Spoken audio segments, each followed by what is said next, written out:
they told me run back out the same window and we good. And they gave me the $100 up front. After that happened, I was on their ass. Like, yo, you guys got anything for me to do?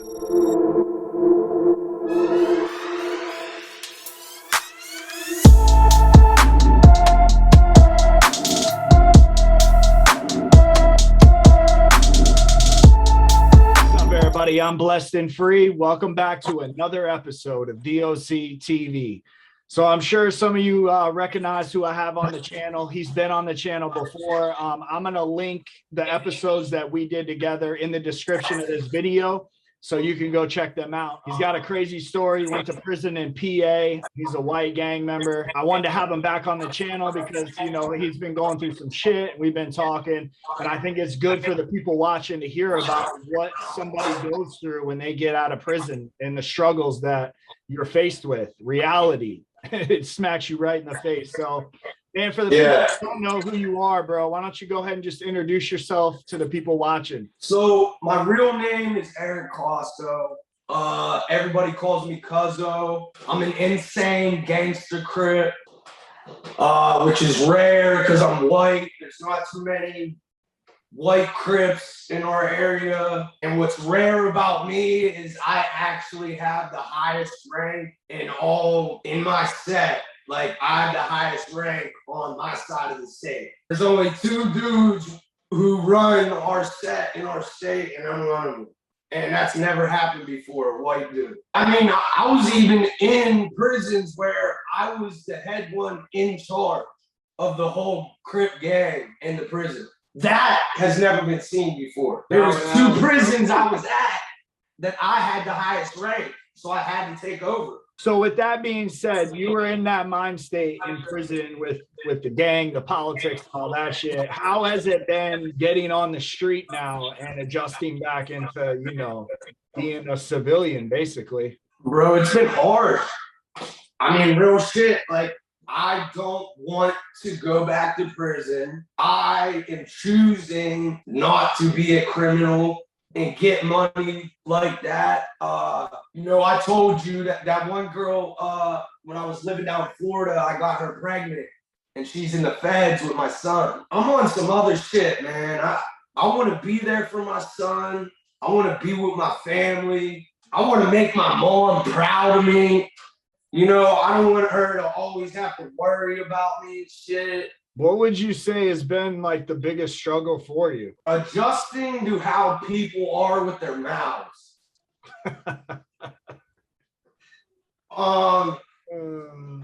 There's not too many bars in my county that I'm allowed in anymore.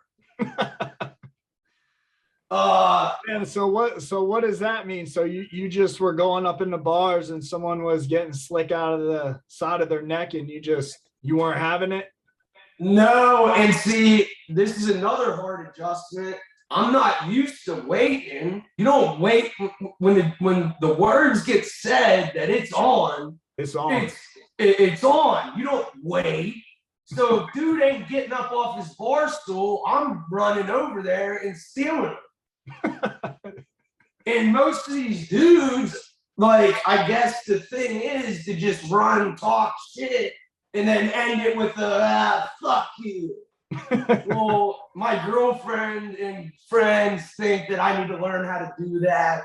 That's fucking a real hard thing for me. Yeah, bro. I had to adjust to that too, but that never stops. So you're just gonna have to come to. I know, bro. It's hard, man. I know exactly what you mean, and it sucks, but that's just how the world is, man. Now everything is run your mouth, social media, text, Instagram, and then when you get pulled up on, they call the cops or they pull a gun on you right away. Oh, yeah. I wanted to ask you this, man. You've been on the channel before. You went to prison because your homeboy, you guys were on dope, and he ended up trying to rob you, defended yourself, and shot him. He died, and you went to prison. So when you got out, man, and you're on the street now, are you dealing with that still? Like, are you in the same area that happened in? Yes. Dealing with it a lot, bro, because like it's like half my area respects me and the other half hates me.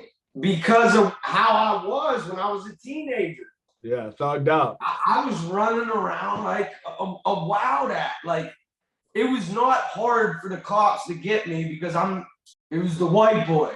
This is the white boy. They're like, oh, Eric Costa. Oh, Eric Costa. You know what I'm saying? And like, yeah, no, I know what you mean. Like you ran amok, bro, and they remember that shit. yeah, and then everyone heard about what I was doing in prison. Because one, you're locked up with people from the area. So when people get out or people make phone calls to home, you know, they're talking about what's going on in prison, the misconducts you get. You know, that's public record to the victims, family, and shit. The kid that was your homeboy that you shot and killed during that robbery, his family is still on you to this day, like looking your shit up, like everything. So they're coming at you with pressure then. Yeah, I'm not gonna say I mean, bro, to me, they're no threat. You know, I can't say anything about it because I took your son's life. Okay, he did what he did. He signed up for that life. He ended up losing that mission. His mission in that life of crime was to rob me, was to jack me. That was his criminal act. My criminal act was shooting him in the chest and he died. So we was both criminals. It's crazy, man, because when I was young and I was robbing bitches and shit, thinking I was a jack boy, like I used to have older homeboys and they'd be like, bro, eventually you're going to pull a strap on somebody and someone's going to pull their strap before you do. And yeah, I kind of fell back a little bit because I was doing it for like, you know, little licks, you know what I'm saying? So it wasn't worth it. But well, I started off doing little licks. Oh, I know. That's how it all starts. So what was your first lick? The first thing I ever did was rob somebody for £1, and it was only because I was the smallest kid that could fit through the window that we could open. Like I didn't even smoke weed. I didn't. So you're with all your homeboys, and they're all like, no, these ain't my homeboys. They're older. So they just saw you and they're like, that motherfucker can go through the window. Yeah, and they asked me, and they told me they would give me $100. Hey, well, shit. How old were you? And they gave it to me up front, and they told me where to go once I went through the window, and they told me run back out the same window, and we good. And they gave me the $100 up front. After that happened, I was on their ass. Like, yo, you guys got anything for me to do? You were just ready to go on missions. Yeah, like I thought that was the coolest thing in the world. Because these are like older kids and they needed me. Like they needed my help. No, bro. So I'm thinking like, yeah, man, like older kids need me. And I talk about that, bro, on my channel because like your mind state then, bro, to your mind state now, you don't look at it like that now, right? No, not at all. Okay, all right, just checking, man. Yeah, not at all, bro. All right, so what was the last lick that you did? I mean, not one that you can get in trouble for and all that, but one you can talk about. Yeah, actually, there is one because their statute of limitations ran out. I'm not going to name the actual place, but everybody locally that watches your show, I got a lot of dudes around here locally that watch your show. Don't know what I'm talking about, but yeah, I hit a pharmacy. I hit this pharmacy after so many years passed. One of the dudes that was a lookout, because everyone was too scared to do it, so I did it all by myself. But I made sure I had a gang of dudes that were lookouts, which is dumb when you're young, but we're all boys from the neighborhood. You got a bunch of co-defendants. Bunch of Codies. That ain't good, but no good. No bueno. Yeah, no bueno. But we hit them nice. Like the biggest lick we've ever seen in our lives. Damn, dog. Like that's that big boy bag, huh? When we were young, So we were just like straight, being honest, dude, we're tricking, we're fucking having hotel suite parties. At a party where we've got an ounce of coke and dumped it in a bowl and just like threw it on the table because we've seen it in a movie. Scarface. Yeah, Blow. It was on Blow. All right, Blow. Yeah, that's that shit too.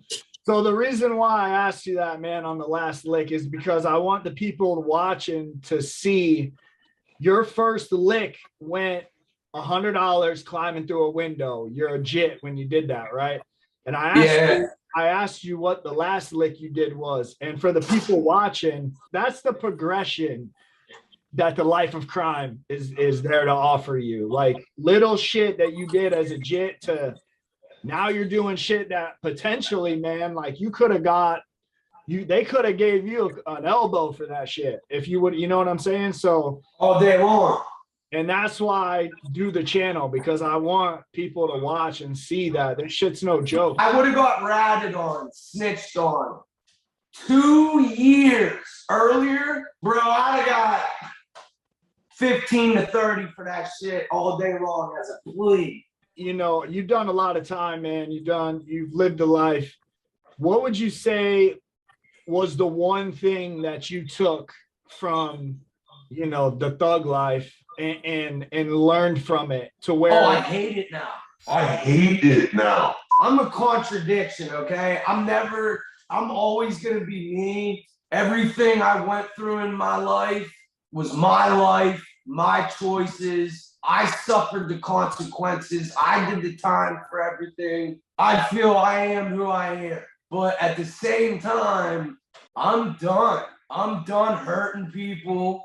I'm done physically hurting people. I'm done killing people. I'm done shooting people. I'm done hitting licks. Like, I don't want none of that shit no more. I grew to hate that shit in prison because you know what a career criminal is. The dude that is in and out, he got life on the installment plan.